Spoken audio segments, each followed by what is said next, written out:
Vamos abrir as nossas Bíblias em Atos capítulo 20. Vamos fazer a leitura do verso 1 ao verso 16. Nós vamos ver Paulo indo rumo a Jerusalém. Lembrando que ele já havia no capítulo 19, conforme nós vimos antes, expressado publicamente, para a igreja, para os irmãos, os seus planos, os seus interesses, que na verdade eram os planos de Deus, Deus estava conduzindo Paulo pelo seu Espírito para fazer esta jornada. Então vamos fazer a leitura de Atos 20, do verso 1 ao 16. Diz assim a palavra do nosso Deus: Cessado o tumulto, Paulo mandou chamar os discípulos, e tendo-os encorajado, despediu-se e foi para a Macedônia. Havendo atravessado aquelas terras, fortalecendo os discípulos com muitas exortações, dirigiu-se para a Grécia, onde se demorou 3 meses. Quando estava para embarcar rumo à Síria, houve uma conspiração por parte dos judeus contra ele. Então decidiu voltar pela Macedônia. Acompanharam-no Sópatro de Bereia, filho de Pirro, Aristarco e Sécundo de Tessalônica, Gaio de Derbe, Timóteo e também Tíquico e Trófimo da província da Ásia. Estes nos precederam, ficando à nossa espera em Troade. Depois dos dias dos pães sem fermentos, navegamos de Filipos e em 5 dias nos encontramos com eles em Troade, onde passamos 1 semana. No primeiro dia da semana, nós nos reunimos a fim de partir o pão. Paulo, que pretendia viajar no dia seguinte, falava aos irmãos e prolongou a mensagem até a meia-noite. Havia muitas lâmpadas do cenáculo onde estávamos reunidos. Um jovem chamado Eutico, que estava sentado numa janela, adormecendo profundamente durante a prolongada mensagem de Paulo, vencido pelo sono, caiu do 3º andar abaixo. Quando levantaram, estava morto. Mas Paulo desceu, inclinou-se sobre ele e, abraçando-o, disse: Não fiquem alvoroçados, pois ele está vivo. Subindo de novo, Paulo partiu o pão e comeu, e lhes falou ainda muito tempo, até o amanhecer. E assim partiu. Então conduziram vivo o rapaz e sentiram-se grandemente confortados. Nós, porém, prosseguindo, embarcamos e navegamos para Assos, onde devíamos receber Paulo, porque assim nos havia sido determinado. Devendo ele ir por terra, quando se reuniu conosco em Assos, nós o recebemos a bordo e fomos a Mitilene. Dali navegamos no dia seguinte, passamos diante de Quios. Levamos mais um dia até Samos, e um dia depois chegamos a Mileto. Paulo já tinha resolvido não aportar em Éfeso, pois não queria demorar-se na província da Ásia. Ele tinha pressa, pois queria, caso lhe fosse possível, passar o dia de Pentecostes em Jerusalém. Amém. Vamos orar mais uma vez, pedir a iluminação do Espírito Santo. Senhor, nós estamos diante da sua palavra, que é santa, que é inspirada, e estamos diante desse texto, ó Deus, que apresenta essa viagem tão cheia de detalhes. Pedimos que agora o Senhor nos conduza por essas linhas sagradas, falando ao nosso coração, Senhor, visitando-nos com seu Espírito, aplicando a sua mensagem à nossa vida e transformando-nos, ó Deus, de acordo com a sua vontade. Em nome de Jesus é que nós oramos. Amém. Poder assentar. Lucas vai continuar a sua narrativa e ele vai nos mostrar como o apóstolo Paulo deixou a cidade de Éfeso. Você vê que o verso de número 1 do capítulo 20, ele é a continuidade dos eventos anteriores. Porque ele fala assim, quando cessou o tumulto, mediante aquela palavra do prefeito, por assim dizer, como falamos, da cidade, Paulo, então, ele agora sai possivelmente do seu esconderijo, ou ele continua escondido e manda chamar os seus discípulos para dar orientações para eles. Orientações essas que possivelmente podem ser muito semelhantes à que ele vai fazer do verso 17 desse capítulo em diante, já em Mileto, quando ele chama os líderes da igreja de Éfeso para orientar eles como eles devem conduzir o pastoreio nessa igreja após a ausência do apóstolo Paulo. Diretrizes essas, que seguem até hoje sendo atuais para os nossos dias, como nós devemos até hoje nos portarmos diante da igreja de Deus. Então, quando nós olhamos essas coisas, é isso que Lucas ele quer mostrar, a dinâmica do ministério do apóstolo Paulo, a continuidade desse ministério, que depois de 3 anos em Éfeso, talvez a cidade que Paulo ficou mais tempo durante o seu ministério, se eu não me engano, Corinto, é que ele ficou em segundo lugar, bastante tempo também, 1 ano e 6 meses mais ou menos, mas essa cidade foi muito privilegiada por Deus, por ter o apóstolo Paulo como seu pastor em tempo integral ali durante 3 anos, ensinando a palavra de Deus, das 11 horas da manhã até as 4 da tarde, todos os dias falando para esse povo, Então ele vai sair dali, e agora ele vai nesse novo rumo que Deus está levando ele. E aí quando a gente lê essa passagem que nós lemos agora, nós vemos, num primeiro momento, é difícil capturar tantos os detalhes que essa passagem nos entrega.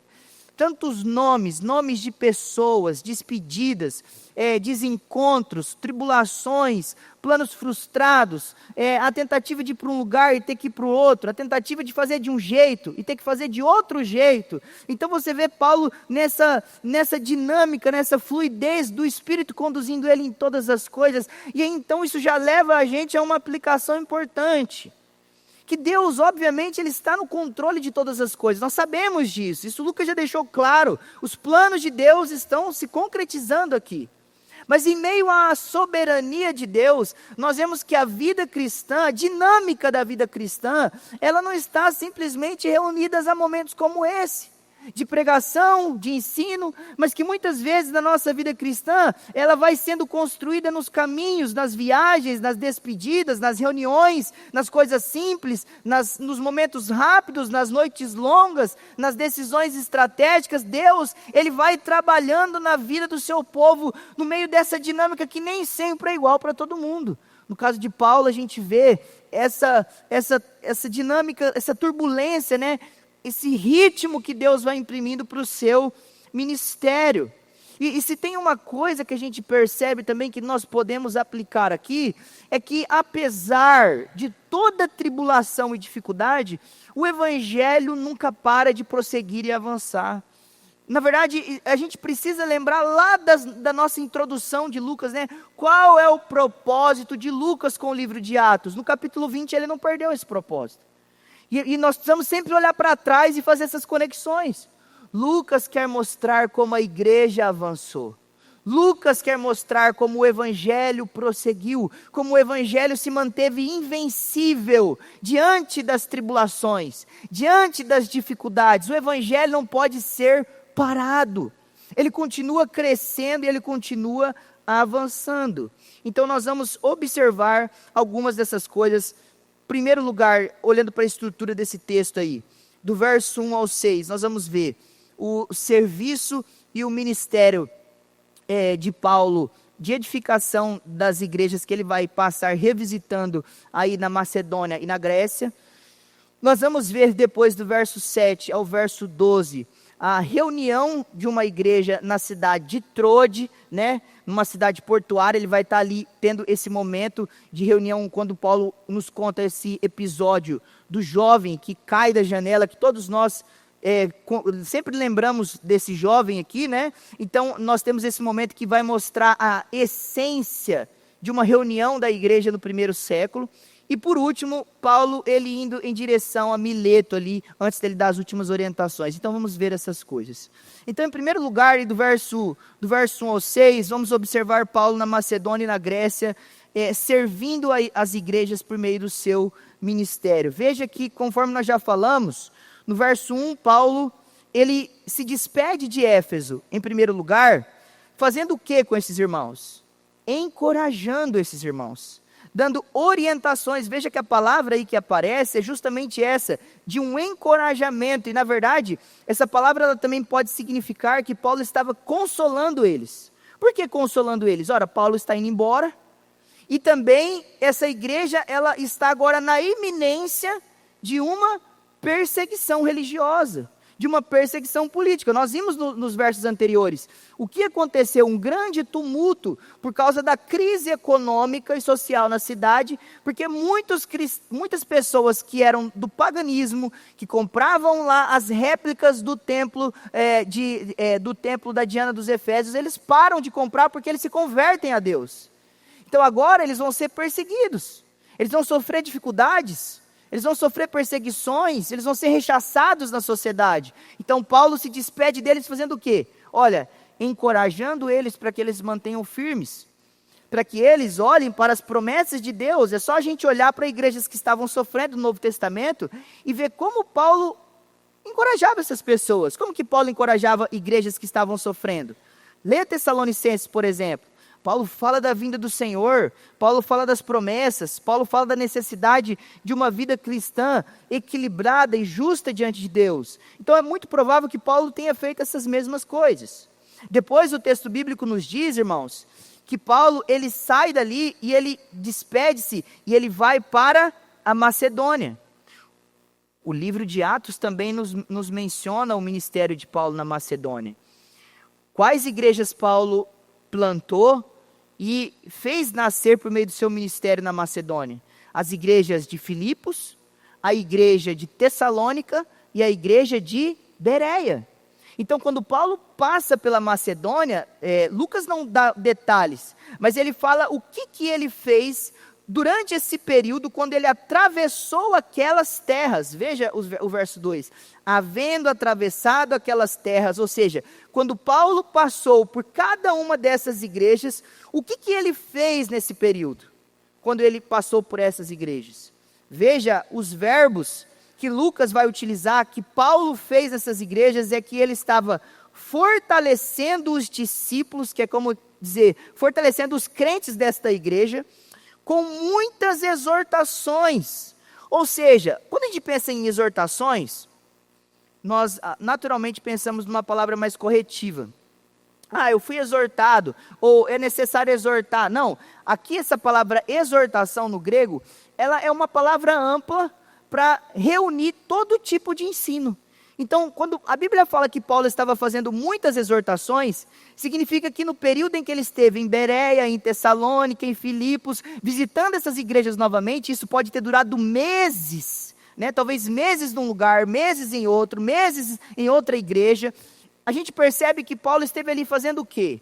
Falando a palavra de Deus. E aqui então, a gente percebe uma outra aplicação importante, que Paulo está nos ensinando, e ele nos ensina ao longo do seu ministério, ao longo das suas cartas, e Lucas ao longo desse livro histórico que narra os primeiros anos da igreja primitiva, que nada é melhor, nada é superior à palavra de Deus na edificação, no fortalecimento da igreja. A palavra de Deus, ela está acima de todas as coisas, e ela coordena, e ela guia todas as outras coisas. Nós vamos ver na próxima perícope que os elementos que estão nessa reunião que Paulo faz em Trode também são importantes, mas ainda assim Lucas, de uma maneira que ele ajusta o seu relato, nós vamos perceber a forma como Lucas expressa, ele quer mostrar que a palavra de Deus está no centro da vida da igreja.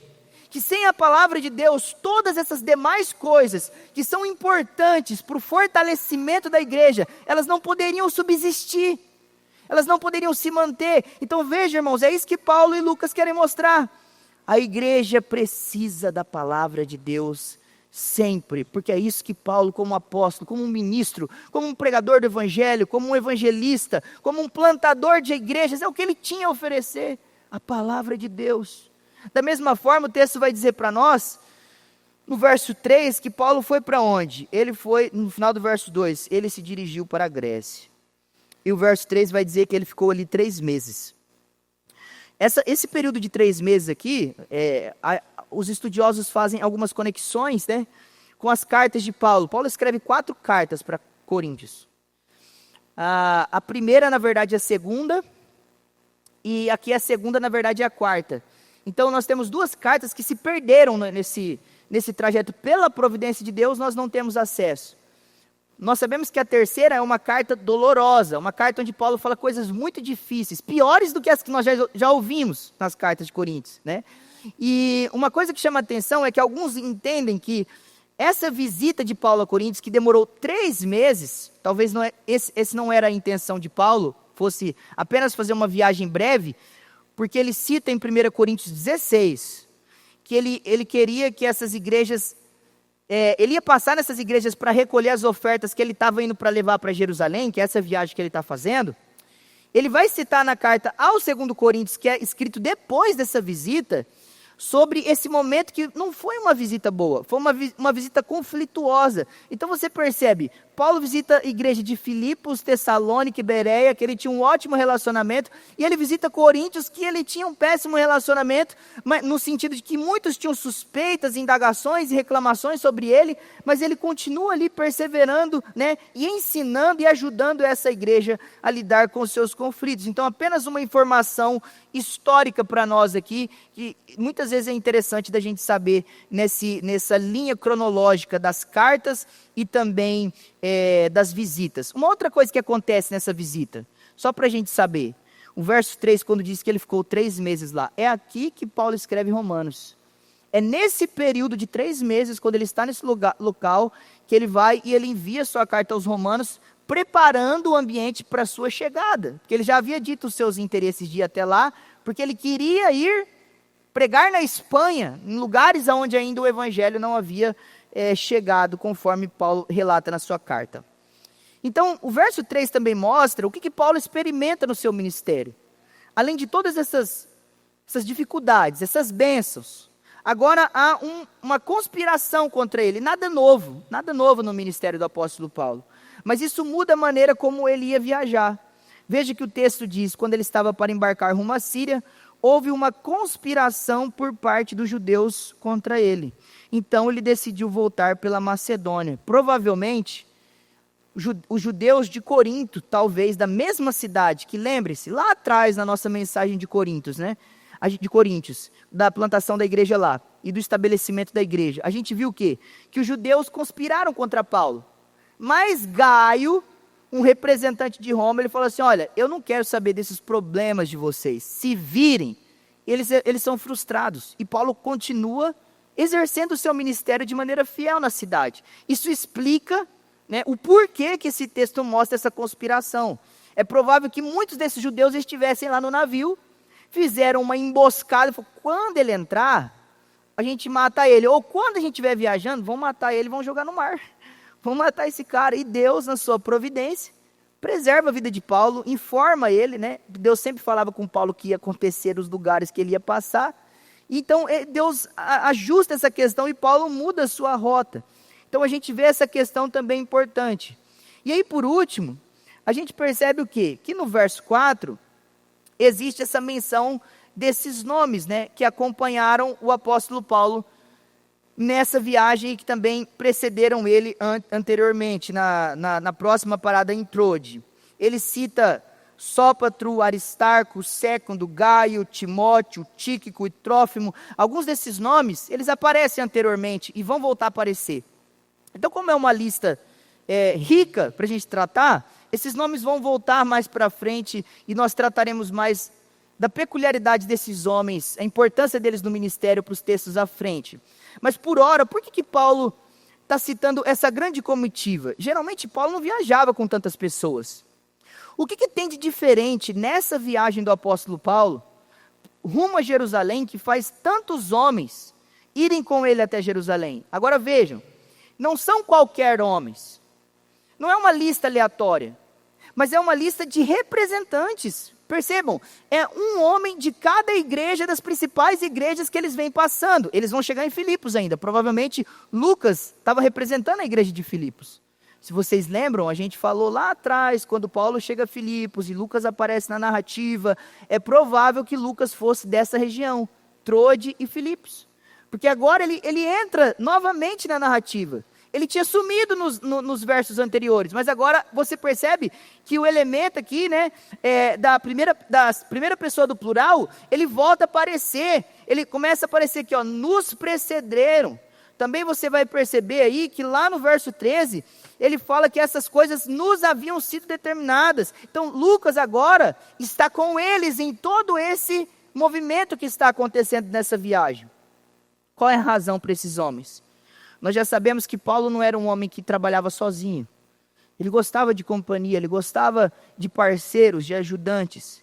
Mas o que está em jogo aqui é que Paulo, ele se preocupava com a transparência, a segurança e a credibilidade que ele iria dar diante do testemunho de Jerusalém. Qual que era o principal motivo de Paulo ir a Jerusalém? Já foi dito, era ele levar as ofertas. Paulo recolheu muito dinheiro nessas igrejas. E não é como hoje, né, que se você quer ofertar na vida de uma igreja, que você faz um pix e aquilo vai de maneira segura. Paulo tinha que fazer uma longa viagem, provavelmente ele estava levando uma bolsa cheia de dinheiro. Então, para proteger a imagem dele e de outros, ele leva os representantes dessa igreja junto com ele. Veja, um representante de Tessalônica está lá, que também é uma das igrejas que ofertaram. Aristarco e Século, que são esses representantes. Gaio de Derbe, que provavelmente ele era da região da Galácia, mas também alguns especulam que provavelmente ele era da região de Filipos. Timóteo, que era um dos principais companheiros e discípulos de Paulo. Você tem Tíquico e Trófimo, da província da Ásia. Qual era a província da Ásia? A igreja de Éfeso, que ele acabara de sair. Então você percebe que ele leva homens de confiança com ele, líderes, talvez presbíteros, talvez diáconos dessas igrejas, para estarem com ele na apresentação a Jerusalém. Você olha para o verso 16, olha lá para o verso 16. Você vê que no final do verso, Paulo vai falar do seu interesse. Ele tinha pressa, pois ele queria, caso lhe fosse possível, passar o dia de Pentecostes em Jerusalém. Por quê? Porque nesse dia, muitos estariam reunidos naquele lugar, a cidade estaria cheia. Então Paulo queria o quê? Dar o testemunho visível para essa igreja, de que Deus havia operado nas igrejas gentílicas, que essas igrejas gentílicas estavam sendo generosas e também apoiando a igreja de Jerusalém. Nós já falamos na mensagem anterior, aplicando, que isso era uma maneira do quê? De Paulo unificar essas igrejas, uma vez que Lucas várias vezes nos conta sobre conflitos que aqueles judaizantes que queriam falar que a salvação não era só pela justificação pela fé, mas por outras coisas também, levavam as igrejas a enfrentar dificuldades. Então nós vemos essas coisas. Então aqui nós temos algumas aplicações sobre esse ponto. A primeira aplicação sobre esse ponto, não de maneira intencional e clara, mas é visível isso, e observável quando Paulo fala que ele ia para Jerusalém, que ele estava disposto a entregar sua vida lá no capítulo mais à frente, desse que nós estamos lendo, que existe entre o ministério de Paulo e o ministério de Jesus um paralelo. Existe uma relação, uma espécie de algo, de caminho parecido e eventos parecidos na vida de Paulo e de Jesus, e Lucas parece que quer mostrar essa semelhança. Obviamente a missão de Jesus era diferente de Paulo. A proporção dessa missão era diferente. Mas assim como na vida de Jesus, Paulo também viajou para Jerusalém. Paulo também sofreu oposição dos judeus. Paulo também ele recebe profecias falando que se ele chegasse a Jerusalém, ele iria sofrer cadeias e prisões, tais como Jesus anteviu essas coisas. Assim como Jesus, Paulo também declarou abertamente a sua disposição em entregar a sua vida pela causa de Cristo, até mesmo morrer por causa do Evangelho. Assim como Jesus, Paulo estava determinado a não retroceder, mas a completar aquilo que Deus havia destinado ele para fazer. E ele expressou essa vontade de se entregar a Deus. Então, qual que é a aplicação que isso fica para nós? Quando nós olhamos para Paulo, e quando Lucas está mostrando para nós Paulo como um exemplo, ele quer mostrar que todo cristão precisa ter em seu coração uma disposição tal como a do nosso Supremo Senhor, que é Jesus, de vivenciar, de ser como Ele, de trilhar os seus passos, de se entregar pelo Evangelho, de se dedicar ao reino de Deus, de, se preciso for, entregar até mesmo a nossa própria vida pelo Senhor. Essa é uma das verdades que está aqui. Uma outra coisa que também é cabível para nós pensarmos, olhando para nós como igreja, talvez alguns de nós têm desejos pelo ministério, têm desejos de estudar teologia, de cursar um ensino, de passar por um processo, se tornar um pastor, um presbítero, um diácono. Veja, esse texto também mostra verdades sobre o ministério. O ministério exige responsabilidades. Paulo se sentia responsável pelas igrejas. Ele se sentia na obrigação de ensinar as igrejas a palavra de Deus, e ele não negligenciava esse ensino. Ele era um pregador, alguém que ensinava a palavra de Deus, que encorajava a igreja. Nós vemos que o ministério não é uma coisa estática, né, monótona, mas ele tem desafios que nos levam para um lado, nos levam para o outro, e nós estamos sempre debaixo da orientação do Espírito Santo.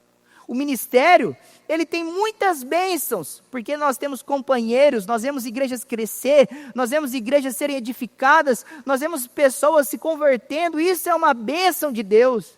Mas o ministério também tem oposição, tem dificuldades, tem desafios, tem tribulações, tem problemas. O texto bíblico mostra várias vezes aqui, ao longo do ministério de Paulo, que muitas vezes ele sofreu oposição dos judeus, ele sofreu oposição de Satanás, ele sofreu oposição dos gentios. E essas são coisas que nós devemos pensar.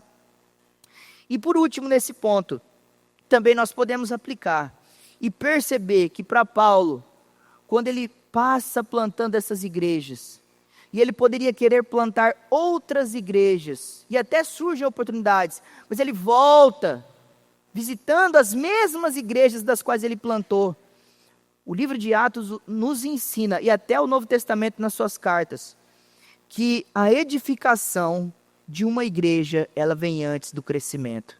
Mas muitas vezes as pessoas querem inverter essas coisas. Existem livros hoje, né? Como fazer a sua igreja crescer. Você tem que ler o livro de Atos, pregar o Evangelho, e você não faz igreja crescer, porque quem faz igreja crescer é Deus. Paulo ensinou isso. Paulo plantou, Apolo regou, mas quem dá o crescimento é o... E Paulo sabia dessas coisas, então Paulo se preocupava com o quê? Em cuidar daqueles que já haviam nascido de novo. Não que eles não pensassem no crescimento da igreja, mas Paulo, ele não era um homem que queria o crescimento a todo custo das igrejas.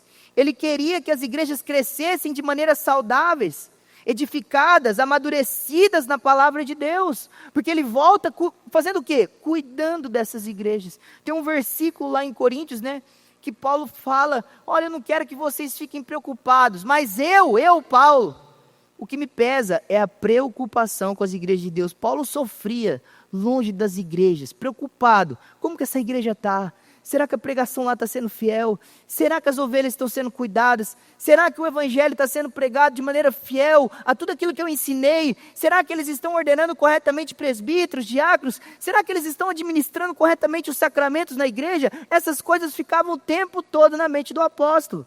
E quando ele visitava, ele podia ver o progresso dessas igrejas. E então no segundo ponto, a gente tem aí do verso 7 ao verso 12, nós temos Paulo, quando ele vai chegar em Troade, né, os versos terminam, verso 6, falando que ele fica ali 5 dias em Filipos, depois da festa dos pães sem fermentos, que era logo após a festa da Páscoa, e aí depois disso eles vão até Troade, onde eles ficam uma semana. O verso último aí as últimas palavras do verso 6, junto com as primeiras palavras do verso 7, nos indicam que quando Paulo chegou em Troade, ele chegou provavelmente de domingo para segunda. Porque depois de uma semana que ele passa em Troade, é que vai acontecer esse evento aqui do verso 7. No primeiro dia da semana, nós nos reunimos a fim de partir o pão. Então, Paulo fica uma semana em Troade, e aí então no primeiro dia da semana, que é domingo, ele vai se reunir um dia antes dele partir de viagem novamente, que ele vai gastar um dia todo, desde a parte da manhã até o amanhecer do outro dia, que é quando acontece esse episódio com o Eutico, né? e aí ele vai embora na parte da manhã, prosseguir a sua viagem, né? Então vocês imaginem, né? Os irmãos já oram para os sermões ser menos de 1 hora. Imagina você ouvir um sermão desde o raiar do dia até o raiar do outro dia, né? Vocês não param de reclamar de pregação longa, né? Porque aqui, ó, o jeito que Paulo pregava esses longos sermões, né? Então, é até entendido porque Eutico dormiu aqui. Vocês não dormem não, né, no culto aqui, né? Não dormem não, né? Vocês estão sempre alertas a Deus, ninguém pesca, ninguém dorme. Nos nossos sermões aí de 50 minutos, né? Graças a Deus por esses sermões. Então vejam, aí agora, o que nós temos aqui no verso 7? Basicamente, Lucas quer propositalmente, como ele sempre faz, ele vai relatar mais uma vez os elementos de culto. Ele não é exaustivo. Ele não fala dos salmos, dos hinos, dos cânticos espirituais, das orações, mas ele cita coisas que são centrais dentro de um culto, né? Ele não fala do louvor e outras coisas, mas ele cita algumas coisas importantes. Então vejam, eu quero rapidamente mencionar essas coisas com vocês. A primeira coisa que Lucas mostra que é essencial no culto ao Senhor é que ele tem que ser no dia do Senhor, é no domingo.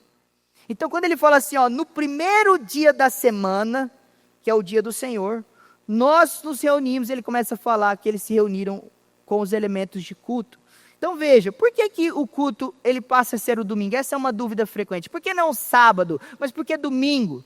E eu rapidamente quero mencionar algumas razões. Porque Cristo ressuscitou nesse dia. Você vê que os evangelhos mostram que a ressurreição de Jesus foi no domingo. Cristo apareceu para os discípulos nesse dia. A igreja apostólica entendeu então a partir disso que o dia de se reunir era o domingo. E eles começaram a praticar as reuniões do domingo. Paulo fala das ofertas sendo recolhidas no domingo para as igrejas dessa oferta que vai ser levada para Jerusalém. Né? O sábado, ele é descrito por Paulo lá em Colossenses apenas como uma sombra mosaica de Cristo, que apontava para Jesus. Paulo fala isso em Colossenses. Cristo é descrito em Hebreus como o verdadeiro descanso e Shabá de Deus, mostrando que agora o cristão não tem que mais guardar o sábado, dia literal. Não tem mais que guardar esse dia.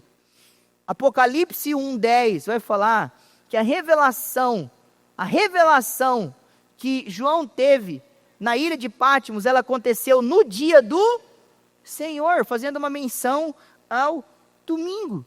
Então você percebe que não só esses textos, mas outros testificam que a igreja sempre se reuniu no domingo.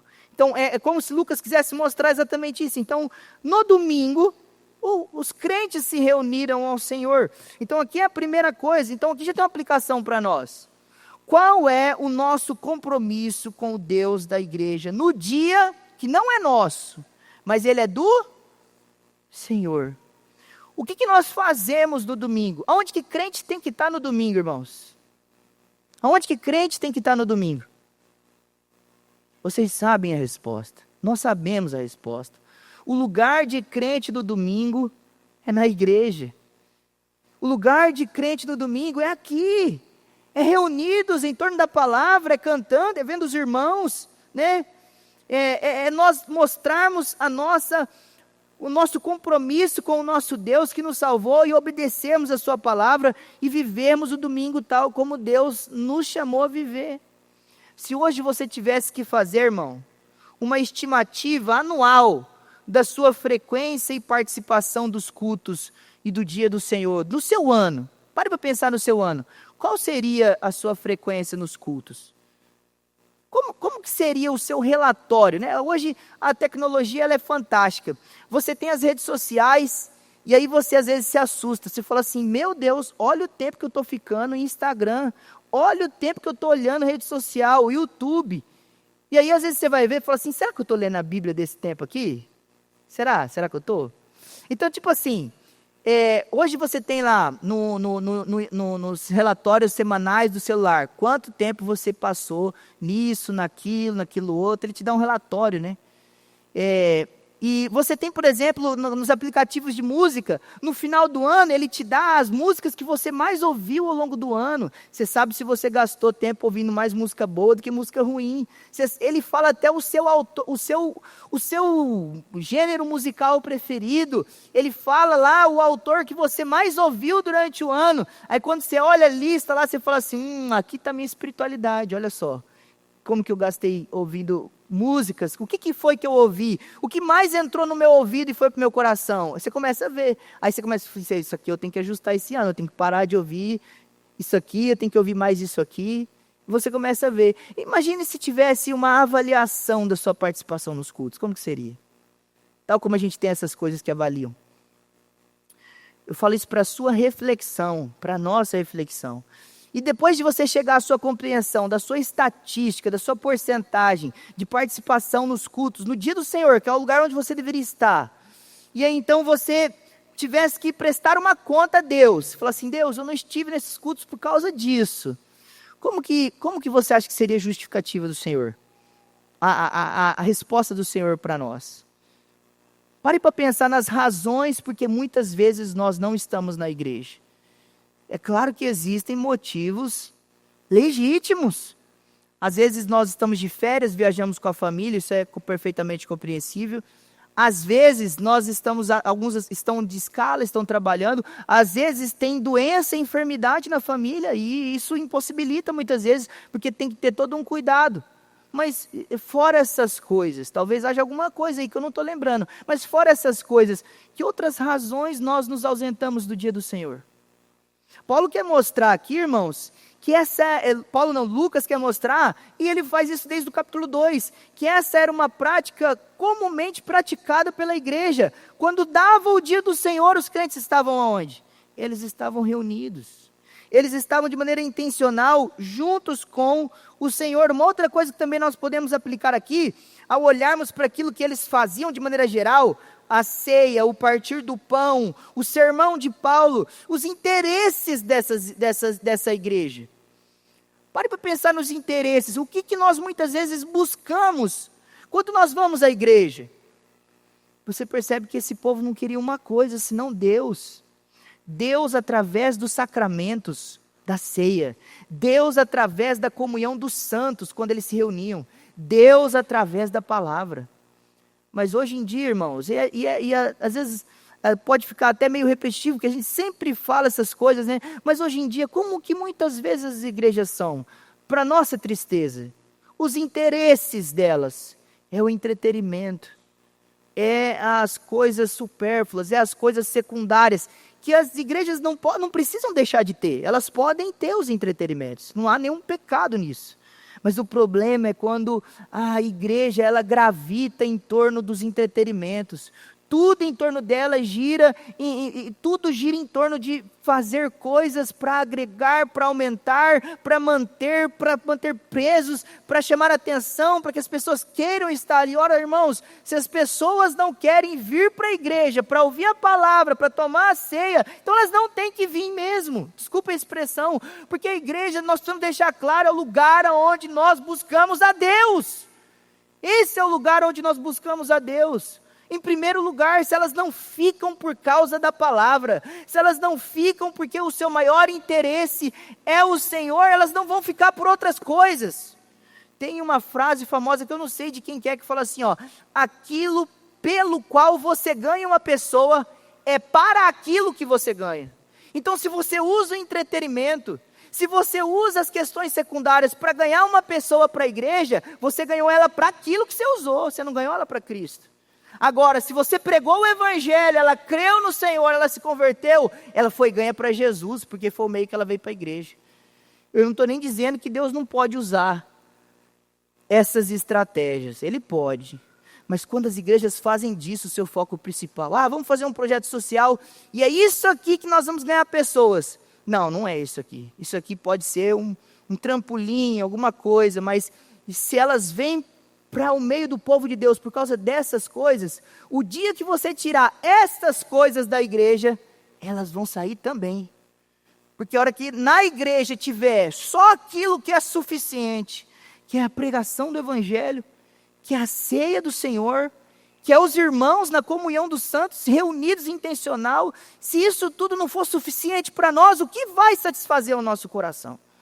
Então essa é uma coisa que esse texto também chama a atenção, né? E aí ele continua falando sobre a comunhão dos santos, né? Ele mostra aí que esse povo se reunia com o propósito de adorar a Deus, né? A comunhão também, ela é um meio de graça. Não subestime a comunhão.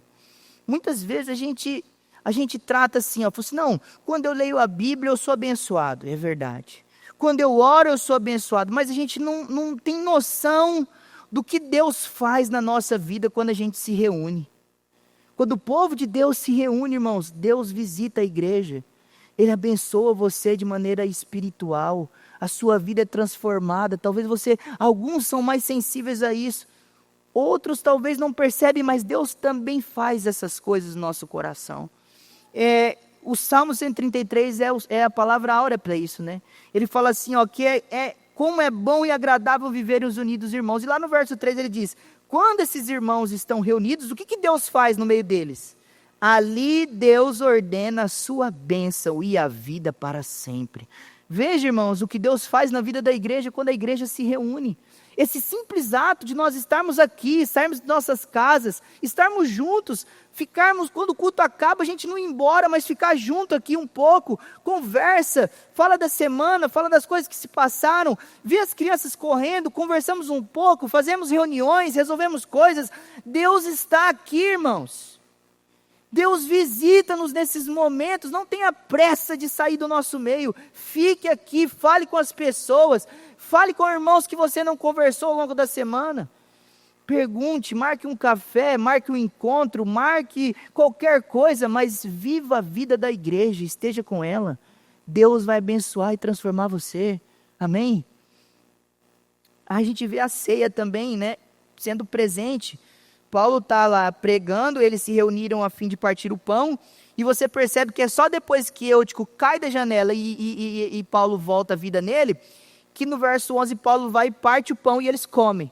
O que era esse partir o pão aqui? A ceia para esses crentes era uma refeição mesmo, eles comiam um banquete. Também é chamada nas cartas de Pedro e Judas de a festa do amor, era a ceia. Todo domingo eles tinham a festa do amor. Festa ágape, eles se reuniam, eles comiam, eles partiam o pão, eles celebravam a ceia do Senhor, e isso acontecia frequentemente na vida dessas pessoas. Então, essa também é uma marca de uma igreja saudável, né? Lembrando que a igreja primitiva, ela depois, anos depois do período apostólico, a igreja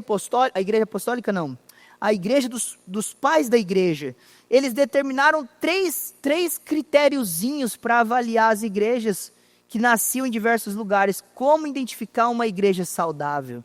E eles colocaram lá, primeiro, precisa ter uma correta administração dos sacramentos. O batismo e a ceia devem ser feitos conforme o Senhor nos ordenou. Segundo, a igreja precisa ter disciplina, que é uma maneira de preservar a santidade e a pureza da igreja. E terceiro lugar, a pregação fiel das Escrituras. E é isso que a gente vê que Lucas parece que está o tempo todo querendo mostrar. Essa igreja primitiva, ela tinha outras marcas que também foram desenvolvidas ao longo dos séculos, né? Nós temos hoje um livro famoso, 9 marcas de uma igreja saudável, que são importantes. Mas a gente tem aqui Lucas querendo mostrar essas marcas. A ceia, a disciplina, né? O batismo, a pregação do evangelho. E aí nós temos essa história de Eutico. Eutico cai da janela, né? É entendido, provavelmente ele estava na janela, porque eles estavam no cenáculo. O texto fala que era um cenáculo. O terceiro andar de uma casa. Muitas vezes Lucas menciona as reuniões no cenáculo. Provavelmente estava cheio o cenáculo. Eutico sobe, não encontra lugar, ele senta na janela de costas para a rua e ele fica ouvindo Paulo. Ele provavelmente adormece na janela, cai para trás e morre. E aí Paulo vai lá, desce. E Lucas registra essa história para nós no meio disso, para mostrar algumas coisas. Primeiro, para mostrar que Deus, por meio do seu poder e do seu evangelho, está presente na vida da igreja. Quando Paulo, como apóstolo ali, ele vai sobre esse jovem e devolve a vida para ele. Deus se manifesta a sua presença no meio da sua igreja. Segundo, Lucas registra essa história para mostrar que a palavra ela é central na vida da igreja. Por quê? Porque Paulo vai lá, para a reunião, ele vai lá, desce do cenáculo, deita sobre o menino, igual Eliseu e Elias fazem, ressuscita o menino, né? E a palavra fala jovem, mas jovem lá naquela época, ele era perto dos 30 anos, porque para os judeus, só depois dos 30 anos que você virava homem. Provavelmente, a palavra no grego aqui, jovem, é uma palavra para menino, então ele devia ter uns 12 ou 14 anos. Ele estava sentado na janela ouvindo a palavra. E aí ele faz isso, esse menino recobra a vida, e isso também comunica uma coisa. Lucas queria atestar o quê? Quando ele coloca essa evidência de que Paulo ressuscitou um menino como Elias e Eliseu. Que ele é uma autoridade para falar em nome de Deus, ele é um apóstolo de Deus, ele fala a palavra de Deus. E por último, mostrar a centralidade da palavra. Por quê? Porque quando Paulo acontece isso, né, ia ficar mó clima, né? Fala, poxa, vamos embora, né? O menino caiu aqui, levanta meio atordoado. Não. Paulo fala assim, agora vamos subir de novo, vamos tomar ceia e vamos continuar o sermão. Paulo não para de pregar, irmãos. E quando eu vejo isso, a gente vê o compromisso e a centralidade da palavra de Deus. Isso me lembra de uma história que nós temos registrada sobre um homem que também é uma referência para os reformados, né? Calvino. Calvino estava lá pregando em Genebra. E ele estava num momento de crise social, política na cidade, porque ele estava querendo seguir fielmente as diretrizes da Escritura e começou a ser perseguido. E ele estava numa série de exposições, como essa aqui que nós estamos. E ao que tudo indica, ele foi interrompido e ele foi levado preso. Quando ele estava ali terminando o seu sermão, ou pregando o seu sermão, ele foi levado em preso. E ele ficou 2 anos preso, 2 anos. Ele ficou, assim, afugentado da cidade, né? Ele foi levado e expulso. Na verdade, ele não foi preso, ele foi exilado. Depois de 2 anos, eles pediram para Calvino voltar. Pô, volta e nos ajuda, nós estamos precisando de ajuda. Aí Calvino volta. Quando Calvino volta, o primeiro culto dele na cidade, depois de 2 anos, vamos supor que quando ele estava pregando, ele parou aqui no verso 12 do capítulo 20. Ele nem tinha terminado o sermão. Ele volta, ele pega a Bíblia, ele sobe no púlpito, ele abre, vamos abrir em Atos capítulo 20, verso 12. Depois de 2 anos, ele continua o sermão de onde parou.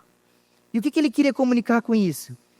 Que a palavra de Deus, ela tem que ser observada de maneira fiel. Ela tem que estar no centro da vida da igreja. Paulo mostra esse compromisso com a palavra de Deus, ele faz isso. Então essas coisas, elas podem ser notadas, a centralidade da palavra de Deus. E terceiro, nós temos, nos versos 13 a 16, Lucas vai falar sobre como Paulo vai para um lugar, como ele decide não ir para Éfeso, mas o que chama a atenção mesmo é quando a gente olha para essas 3 perícopes e nós vemos o quê? Que Lucas, ele conta tantos detalhes para nós, tantos detalhes. Na verdade, ele era detalhista. Você vê que lá na sua primeira obra no Evangelho de Lucas, ele fala assim, ó, depois de uma acurada investigação dos fatos, segue, ó Teófilo, um relato em ordem das coisas que você foi ensinado para saberem que elas são verdade. Ele fala isso no Evangelho de Lucas, que é uma unidade com Atos, é uma continuidade, são 2 obras, de volume 1 e volume 2. Ele entrega essas obras para Teófilo, que é citado nas duas introduções, né? Então é como se Lucas quisesse mostrar o que quando ele dá tantos detalhes, que é isso que nós temos. Olha quantos detalhes. Ele fala o nome de um jovem, ele fala o tempo do sermão que Paulo gasta, ele fala exatamente o momento que acontece a ceia, ele fala o nome das cidades e das ilhas que eles aportam, ele fala exatamente quanto tempo levou para sair de um lugar para o outro, 1 dia, 1 semana, 3 meses. Então veja como Lucas é detalhista. Somente alguém que viveu essas coisas, que estava lá presente, poderia relatar essas coisas. E isso nos leva a uma característica não só desse texto, mas de toda a Escritura, que é uma aplicação importante para nós. A Bíblia é um livro confiável. Nós podemos ler as Escrituras e saber que nelas há somente a verdade de Deus, que nelas há somente aquilo que Deus quis que fosse relatado, e há nelas somente fatos e não lendas e não mentiras e não pensamentos humanos, como Pedro fala em suas cartas. Nós fomos inspirados pelo Espírito Santo e não falamos da parte de homem nenhum. Então a Escritura, ela é inspirada. Para nós finalizarmos então, algumas aplicações finais. Primeiro, sobre a nossa vida como um todo, de maneira pessoal. Organize a sua semana ao redor do dia do Senhor, e não o contrário. Não encaixa Deus na sua agenda, mas constrói a sua agenda a partir de Deus. Porque muitas vezes, irmãos, é isso que nós fazemos. Nós planejamos o nosso ano, nós planejamos todas as coisas. A gente fala assim, não, agora aqui eu ponho isso aqui da igreja, isso aqui eu ponho aqui de Deus, aqui eu ponho isso aqui. Não, deveria ser o contrário.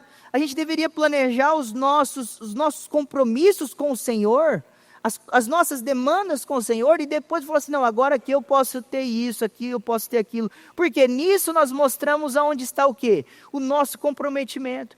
Quando nós priorizamos o Senhor, o seu reino, as suas coisas, há espaço, irmãos, para servir a Deus e ainda fazer todas as outras coisas. Mas Deus tem que vir primeiro. Deus tem que estar na frente da nossa agenda. Faça isso e não o contrário. Segundo, nós aprendemos nesse texto também que todos, e não apenas aqueles que se dedicam ao ministério, devem estar envolvidos na edificação da igreja. Às vezes a gente pensa assim, e não está errado, os pastores são responsáveis pela edificação por meio da palavra na igreja. É verdade, mas não só os pastores. Paulo fala em Efésios capítulo 4 sobre a unidade da igreja, sobre a edificação. Ele começa falando que os dons ministeriais, eles são úteis para a edificação e aperfeiçoamento, mas ele continua falando que todo o corpo está envolvido na edificação da igreja. Essa lista de nomes e igrejas envolvidas e todas essas coisas nesse capítulo, é isso que nós vemos, que Deus chamou cada um de nós, para conforme os nossos dons que foram concedidos por Ele, a fazermos algo em prol do reino de Deus, né?